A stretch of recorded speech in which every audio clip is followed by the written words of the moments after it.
How long is the procedure for an all-on-4? It's a very wide answer to that question, and part of it actually does depend on which doctor you choose to go to.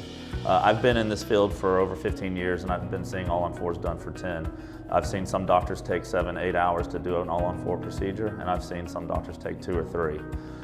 At the Comprehensive Dental Group by Dr. Hanna, generally our all-on-4 is about 2 hours per arch, so a full upper-lower is typically 4. But again, every patient's different, and every patient brings different circumstances. So sometimes it's more complex and it might take an extra hour.